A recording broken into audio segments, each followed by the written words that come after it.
نحمدہ ونصلی علی رسولہ الکریم اما بعد اعوذ باللہ من الشیطان الرجیم بسم اللہ الرحمن الرحیم وعباد الرحمن الذین یمشون علی الارض ہونا واذا خاطبهم الجاہلون قالوا سلاما صدق اللہ العظیم اللہم صلی علی سیدنا و مولانا محمد معدن الجود والکرم وآلہ وصحبہ وبارک وسلم الصلاۃ والسلام علیک یا سیدی یا رسول اللہ وعلی آلک واصحابک یا حبیب اللہ۔ حمد و صلاۃ کے بعد قرآن مجید میں اللہ تبارک و تعالی نے اپنے بندوں کی یہ شان بیان کی ہے کہ وَعِبَادُ الرَّحْمَٰنِ الَّذِينَ يَمْشُونَ عَلَى الْأَرْضِ هَوْنًا، فرمایا رحمان کے بندے زمین پر وقار کے ساتھ چلتے ہیں، عاجزی کے ساتھ چلتے ہیں۔ وَإِذَا خَاطَبَهُمُ الْجَاهِلُونَ قَالُوا سَلَامًا، اور جب جاہل ان سے مخاطب ہوتے ہیں تو وہ سلام کر کے گزر جاتے ہیں۔ انسان کو اگر عاجزی، عجز، انکساری نصیب ہو جائے تو یہ اللہ تبارک و تعالیٰ کی بہت بڑی نعمت ہے، اور یہ روحانی ترقی کے لیے ایک بڑی مفید چیز ہے۔ جو لوگ عاجزی کی دولت نہیں رکھتے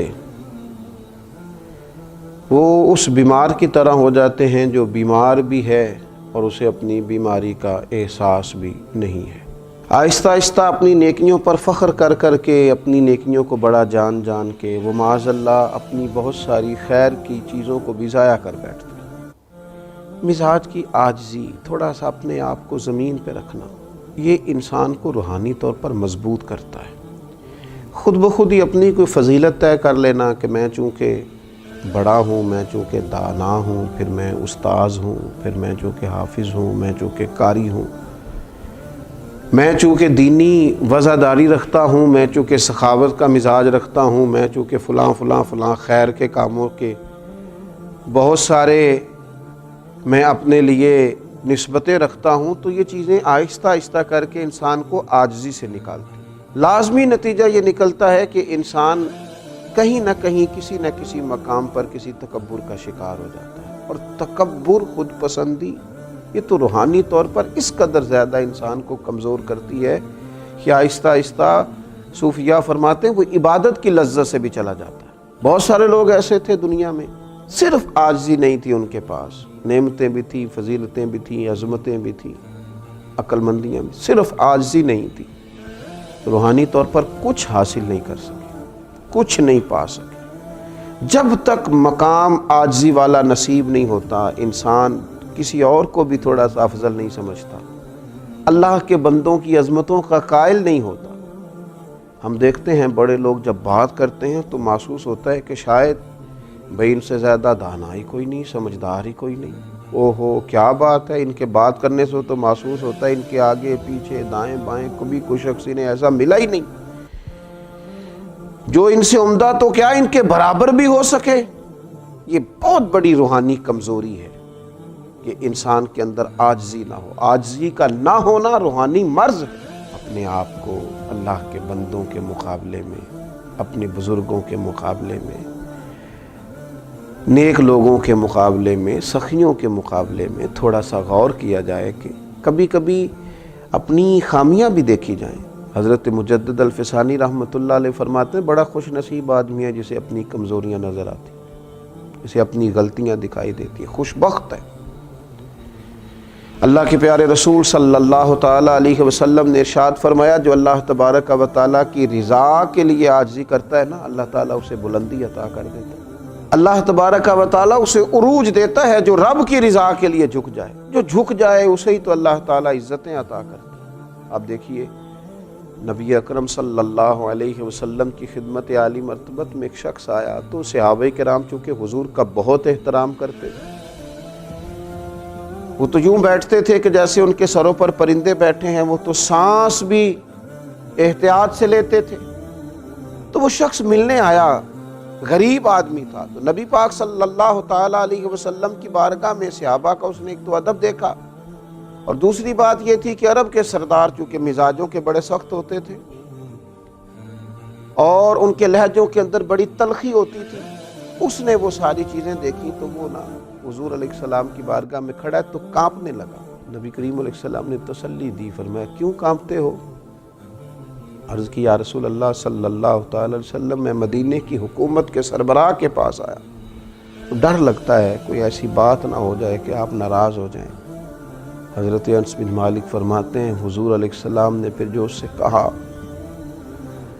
اور جو وہ بات رخ اختیار کر گئی وہ دور نکل گئی۔ حضور علیہ السلام نے فرمایا تو کسی بادشاہ کے پاس نہیں آیا، تو اس بیٹے کے پاس آیا ہے جس کی ماں گوشت کے خشک ٹکڑے کھا کے بھی گزارا کر لیتی، تو ایک غریب ماں کے بیٹے کے پاس آیا۔ کیا انداز ہے، کیا امت کو عاجزی سکھائی۔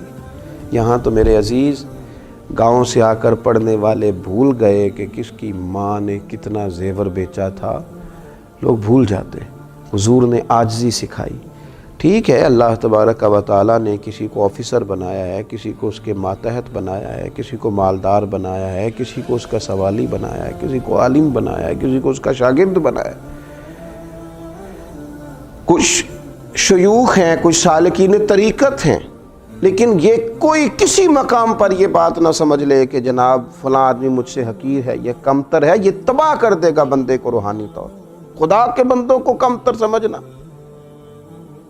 لَقَدْ خَلَقْنَا الْإِنسَانَ فِي أَحْسَنِ تَقْوِيمٍ، ان لوگوں کو حقیر جاننا، کچھ فرق نہیں پڑتا مرتبے میں۔ مرتبہ انہی لوگوں کا بڑا ہوتا ہے جن کا دل بڑا ہوتا ہے، بڑے وہ ہوتے ہیں جن کا مزاج بڑا ہوتا ہے، ظرف اور حوصلہ بڑا ہوتا ہے۔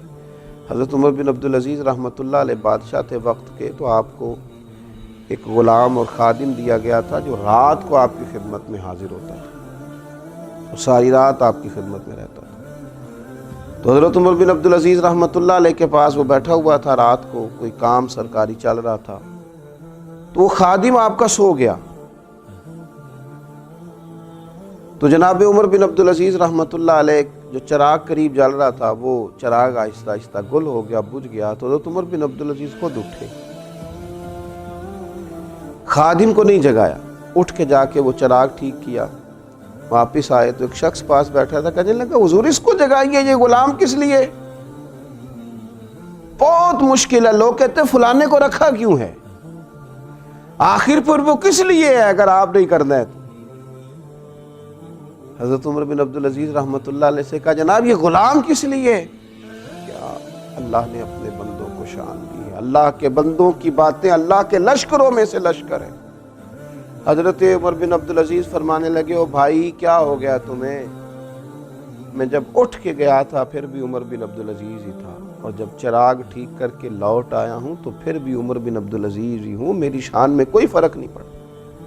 اپنے مزاج میں عاجزی پیدا کی جائے، انکساری پیدا کی جائے، اپنی طبیعت کے اندر اس طرح کا ماحول بنایا جائے جو انسان کو انسان بھی رہنے دے اور محبت والا بھی رہنے دے، اور مسلمان کی جو خاص خوبیاں ہوتی ہیں وہ اس کے اندر پیدا ہونے دے۔ اللہ تبارک و تعالی ہمیں اس کی سمجھ عطا فرمائے۔ وما علینا